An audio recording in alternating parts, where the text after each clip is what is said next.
Hi everyone, welcome to Under the Microscope. My name is Pranoti, I'm your host, and today under the microscope we have Ipek Efe, who is a PhD student at the ETH Zurich, which is in Switzerland, not so far away from.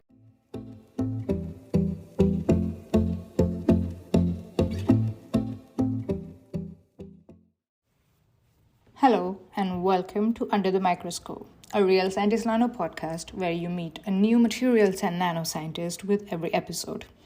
In every episode, Pranoti, who is your host, which is me, hello, I ask questions to our guests about their science, about their current research, about the project that they're most proud of, their scientific journey, and much, much more. I am very nosy, so I do ask a lot of questions to get some spontaneous answers out from our guests. Do check out our Twitter account as well, Real Scientist Nano, which is real_sci_nano. Also, do consider leaving us a review, sharing this podcast with your friends, going to the settings and hitting the download button, because that helps us with reaching wider audience.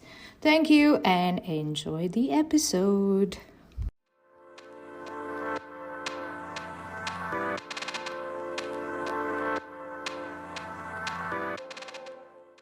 So, hi Ipek, welcome to Under the Microscope. How are you doing? Hi Pranoti, thanks a lot for having me today. I'm very happy to be here. I'm doing pretty good, so summer can't be bad. Please tell me, what are you doing? What is your research? I mean, I don't mean to ask you what you're doing in life. I mean, of course, I would be interested in knowing that as well. But what are you doing at ETH Zurich? Tell me your research. All right, so I'm a doctoral student. I just finished my second year, and my research is focusing on some materials called ferroelectric materials. And that sounds a bit unfamiliar, but actually it's a very familiar concept. So you probably know the magnets, right? The ones that we stick into our fridges. So these materials are called as ferromagnetic. So they have this magnetic field inside, kind of. And there's these two poles, north and south. So we probably played, all of us, as a kid, with these two sides. So this is a polarization, but in the magnetic side.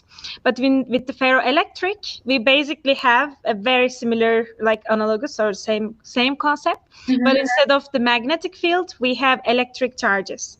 So in these materials, spontaneously, so naturally, we have positive charges and negative charges separated in the unit cell or in the material. So one side is positive, the other side is negative, just like one side is north and one side is south in the magnetics. And so these materials have this charge separation naturally inside, and then they can be useful for many things. So my research is focusing on growing this material in the thin film format. And how thin I'm talking about. So usually my films are like, let's say, can be 1 unit cell, which is like 2 atomic layers, up to, 10 or 20, 30 unit cell, but usually in the nanometer range, like not more than 50 nanometers usually. So I'm growing this kind of ferroelectric materials, like the crystal growth and in the thin film form. And then I'm trying to improve their properties and like develop, insert some new functionalities inside and this kind of things. Okay, interesting. So, what kind of materials are we talking about here? Like iron or like what? Yeah. So my materials are like I'm focusing on oxides. So it's actually ceramic. And my material usually have like 3 or 4 different types of atoms, and it's a solid material, so it's crystal structure. So specifically it's called as metal oxides. There's usually 2 metals inside, like for example, bismuth ferrite, bismuth iron oxide. So there's bismuth, iron, and oxygen. So usually the oxygen is always common, and the first two atoms can change, and there can be even 4 different types of, or 5 actually, depending on how complex you want to go, or how different properties you want to have. But you probably, maybe some people heard about, PZT, the piezoelectric material. Yes. That's also a part of this family. And then in PZT, we have lead, zirconium, titanium, and oxygen. So it's the same, very similar crystal structure, but just the different atoms inside. Yeah, if you heard about PZT, you probably heard about piezoelectrics. So piezoelectrics, just to give it a small recap, piezoelectrics are the materials where there's this electric polarization, just like in the ferroelectrics, happens. So the charges are separated, and there's an internal electric field, and it is coupled to the structure mechanically. So when I press on it, or when I put a pressure on it, I can induce some internal electric field or polarization. And vice versa. When I put an electric field, I can make a change in the material. I can make it extend, or compress, and stuff like this. And actually, all ferroelectrics are also piezoelectrics. So these are coupled to each other. Oh, wow.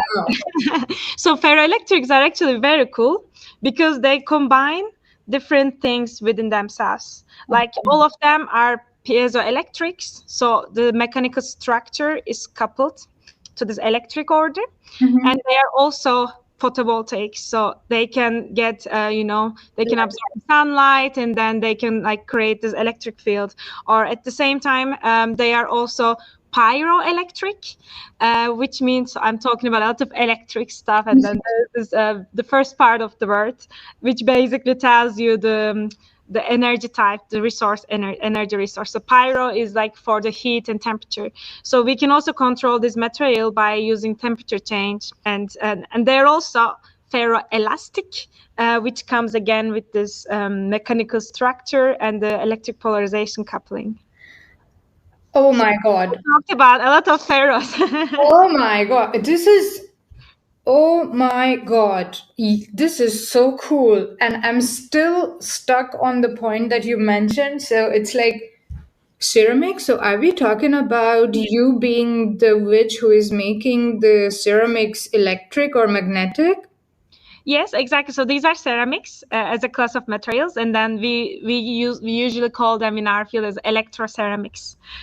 So they have this electrical functionality, like piezoelectrics or ferroelectrics. So because they have this electrical functionality, it's pretty cool actually. We can use these materials, for example, there's so many applications, but one part is sensors.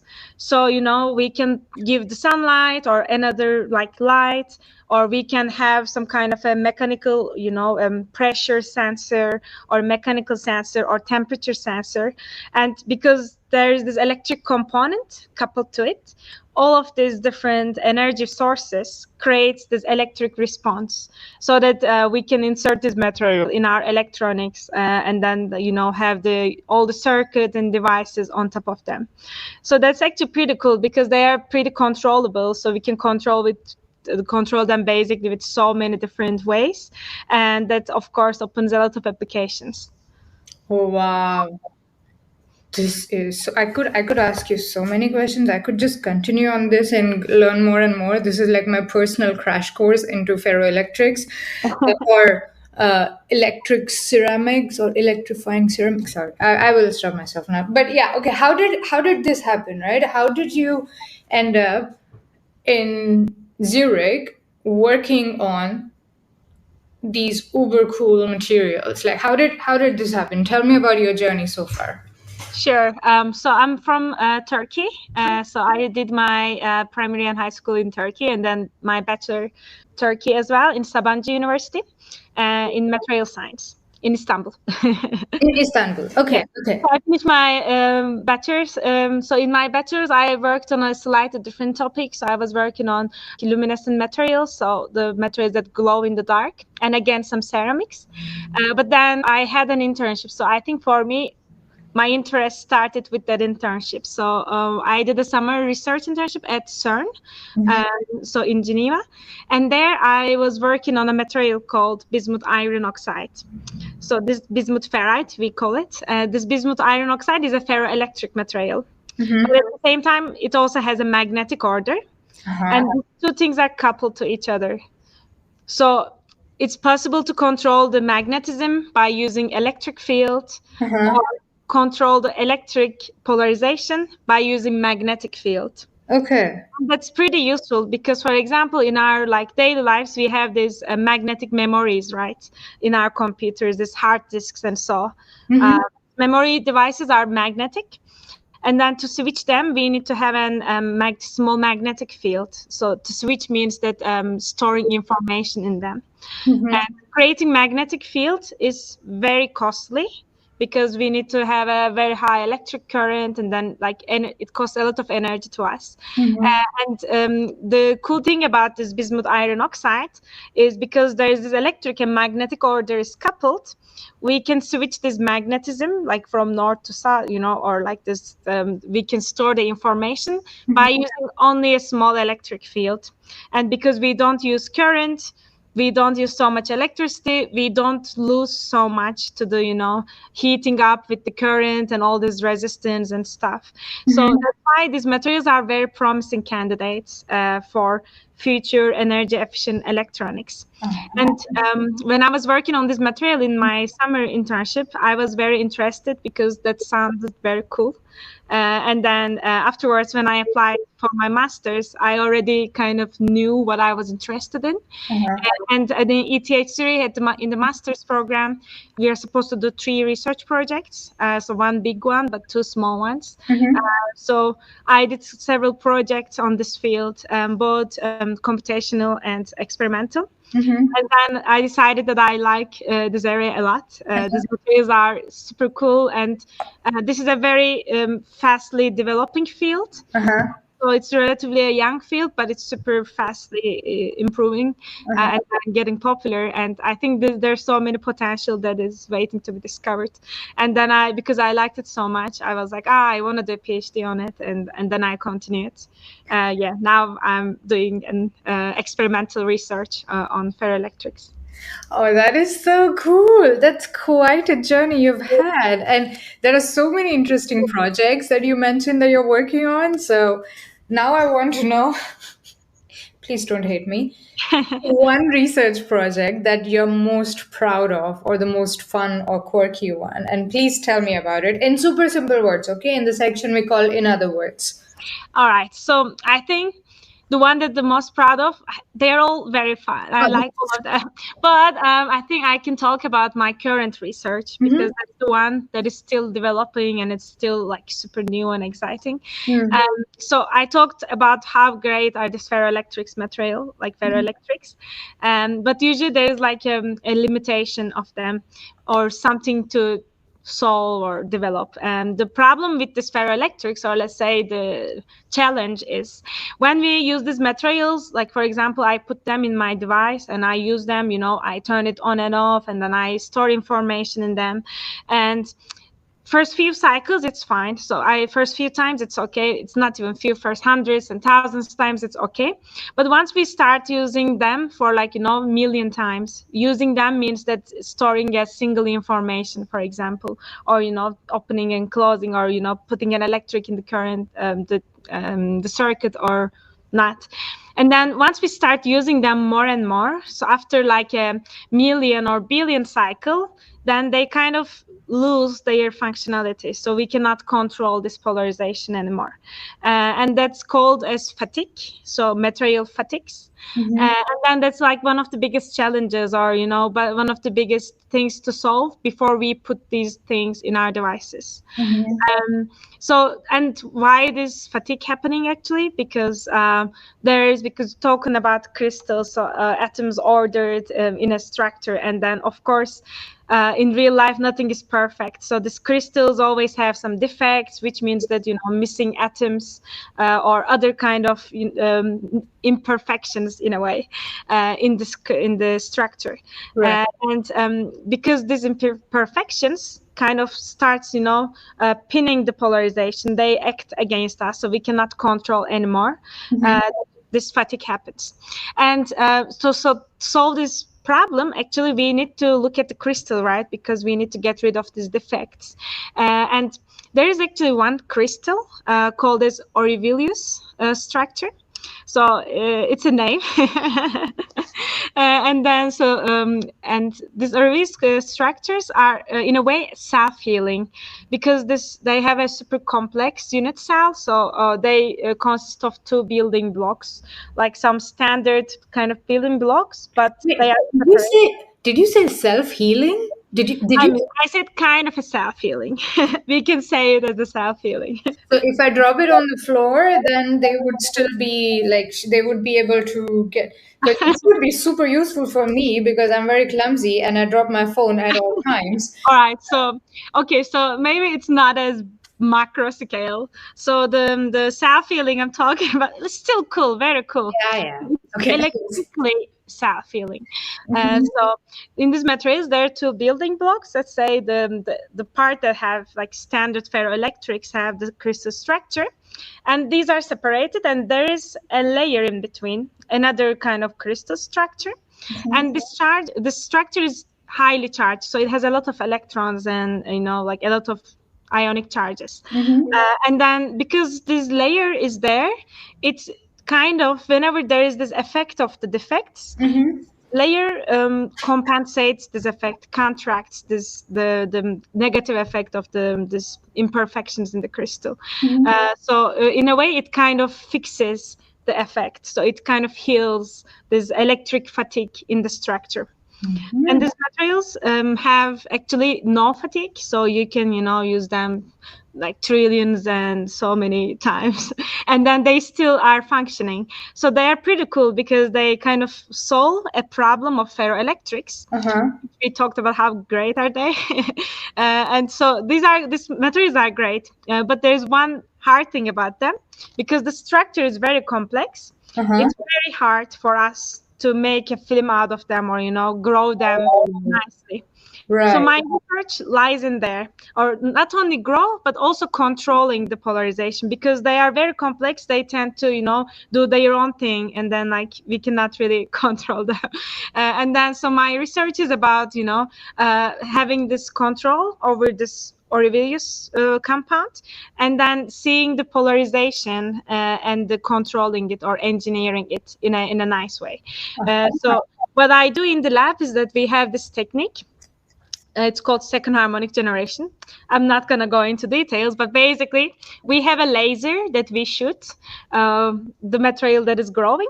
And when this material is ferroelectric or polar, let's say, it emits some kind of wavelength. It emits half of the wavelength of what we send. And then when we detect that, we can understand what's happening to the polarization while we are growing the film. That's very cool, because usually if we don't have this, it's kind of a black box. We have our growth chamber, we don't know what's happening, we grow something, but we characterize only afterwards. So if we don't see it while we are actually making the material, we cannot control it very well. But in our lab, we can see it by using these fancy optics and lasers and so. And then once we can see it, then I can say, okay, all right, so now, for example, the polarization is increasing, and then it's decreases sharply and then increases. So I can directly see what is happening to the polarization. So what we have been able to do in the lab was resolving the polarization dynamics of this material and seeing for the first time that it has a two-step behavior. So that actually is impossible to record at the end of the growth. So you need to see it during the growth. And then we were able to capture that. And once we see that, then we engineered it. So we added some other materials inside. Actually, the one that I mentioned, bismuth iron oxide, bismuth ferrite, in the crystal. And then we achieved the perfect crystal quality that looks like a naturally grown, or like a nature grown material, but with a different characteristics. So what we did was like getting some cool property from this bismuth ferrite and putting it in this self-healing framework, so that we would have like a net polarization that is like not having any fatigue and like not degrading. So this was for the first time that actually like we were able to do such a thing and then see how does this evolve and how we can engineer it. And that's why to me it's still interesting and very exciting. And I think the more exciting part is like that it worked. So we saw that now we can insert different materials within this framework. So now what we're gonna do is like, adding whatever functionality we want, adding some magnetism inside, maybe some superconducting material inside, and then, creating all these different polarizations. Oh, wow. That is so cool. That is so cool. But now you told everyone the secret or what your future plans are. Now everyone else is going to jump on the bandwagon and take your ideas and do it, which is awesome for the research part of science. But this is really cool. Oh, wow. Almost self-healing. I need to remember that. Almost. It's a self-healing effect, we can say. Self-healing effect, yes. Self-healing tendencies. Yes. Something like that. Oh, wow. That is so cool. I totally understand why you picked this project as the one that, let's go with one of the projects that you're proud of. Yeah. Not like we are not playing favorites here, but well, we kind of are. You just did. Ha. So it's very clear to me, Ipek, that you really enjoy the research aspect of being a scientist, like going in the lab, doing the experiments, and like data analysis and everything. What else do you like about being a scientist? I think being a scientist is very cool in different ways. So depending on, like, for example, for a PhD student, depending on where do you do it, you can have a lot of teaching duties, or, you can be really together with students. And I really enjoy that part. So I like supervising students and doing some teaching. And I think that adds a lot to my life to, have always some fresh mind and fresh blood and soul like coming and changing. I think that is very nice. And what I also enjoy about being scientist is like, especially material scientist. I think with material scientists, we have like more or less a rough idea about most of the stuff around us. I really like, looking at things around me, and it's like, oh, okay, so this is a metal and this can be that, this can be this. So like making some kind of hypotheses and stuff. So I like the awareness, or, being a scientist makes me a bit more mindful to around me and what's going on around me, and it's like all this stuff happening in the nature and so. That's very nice. I like it. I also like that. I think being a scientist teaches you how to learn stuff and also how to get the information and, like how to find the reliable information. So I like all these aspects of being a scientist. I think it's a great life. That is so cool. That is really, really cool. Yeah, absolutely. Especially I love working with students. They are so cool. They just come up with so many cool ideas and such fresh perspective. It's like, oh yeah, I hadn't thought about it. Okay. But, this is really, really cool. That's awesome. So Ipek, it sounds to me that your research experience has been wonderful so far, or you are just sharing the highlights with me. If you had 3 wishes to improve your research experience, what would you ask for? And I'm not promising anything, okay? Yes. I feel like I cannot complain in general about my research life. It's going pretty all right and pretty enjoyable. But of course, I guess everything can be improved. And I guess for me, the first part would be a bit more, I guess as a scientist, we should talk to each other more. So, like I'm in a small field of ferroelectrics. I communicate my research, in the conferences and in other ways. But usually I'm also exposed on like this part of the science. And basically I rarely have, some talk with biologists, for example, or even like other scientists. And I think as scientists, at least I would like to have a bit more, interdisciplinary aspect of it, because I think it would bring a lot of creativity and a lot of creative ideas to solve some challenges. So I think to improve my research experience, I would love to be or like usually it's easy to say, yeah, let's do some like collaboration and interdisciplinary, but most of the researchers are in such a kind of a rush, or this pressure of getting stuff out in their own field, including myself. They might neglect actually to talk to other scientists. So I think that would improve my research very well, in a way that it would make it much more creative, to communicate with different like fields, let's say, not only even natural sciences, like even human sciences, would be super useful. And I think another thing would be, I think we should also really emphasize science communication with public, because it is very important. And most of the time, the research is funded by public funds.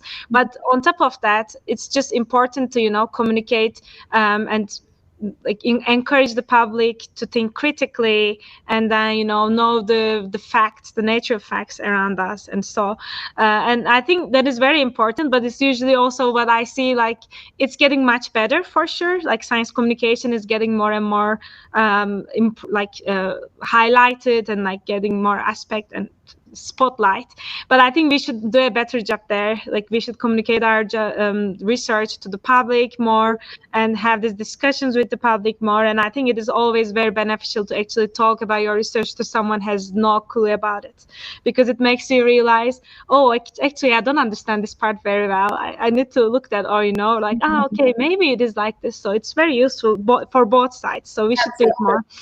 And I think it should be, really encouraged by the institutions, that should be a default thing that we do, like communicate most of the time, oftenly. And the third time is, I guess I would love to have a bit more free time dedicated to, some crazy projects, because sometimes I feel like the research funds can be tight. So you have a limited duration of your proposal that you need to get some results on. So you really work on that proposal and nothing else, and that project and nothing else. But I guess it would be cool to have, like a half day or a 1 day or something, to do something totally maybe unrelated to your project, but still an interest to you, and then work on that kind of projects. I think that would also bring a lot of creativity in the work. Absolutely. That's the 3 wishes I have. They are a bit hard, but it's not possible, not impossible. Nothing is impossible, right? And the first thing is to put your wishes out there in the world, and then see how they are coming to life, to whatever extent they are. But no, all of this makes sense. Like the interdisciplinary communicating science to the public, not just because it's like the taxpayer money, it's also because the public is interested. Yeah, totally. They are interested in knowing what are we doing in the lab, and they are interested. They just don't know where to find the information, so they don't have access, or they don't know how to read the research papers or so, and how many research papers are they going to read. So if I may say, Under the Microscope is a very good step in that direction. And totally. Congratulations for this. I really admire like everyone working on the public science communication, because it's usually always as a hobby or a side job, so that like it always puts extra effort and extra dedication. And what you're doing is great. Again, congratulations. Thank you. I didn't mean, I actually meant it the other way around, that you coming on the podcast is already, you're walking the talk. This is like a two-sided activity. Absolutely. This is so cool. So Ipek, it has been wonderful speaking with you. But before I let you go, I want to ask you, as part of featuring on Under the Microscope as material scientist, you also get the keys to the Real Scientist Nano Twitter account for a week or 2 or longer. What can the followers expect, the Twitter followers expect, in the week that you're taking over the Real Scientist Nano Twitter account? Tell me. Yeah, so I mean, I guess first I'm going to introduce myself to them, and who am I and what am I doing. And I think they can expect a lot of stuff about Ferroelectrics. So it will be like Ferroelectrics under the spotlight. So I'm going to share, the latest news, and what has been improved, and what is the future aspects of Ferroelectrics. And I think I'm going to share how my day in a lab passes through, because maybe it can inspire somebody or so. And then maybe I'm going to talk about the techniques that I use. So we have some fancy lasers, and so it can be interesting.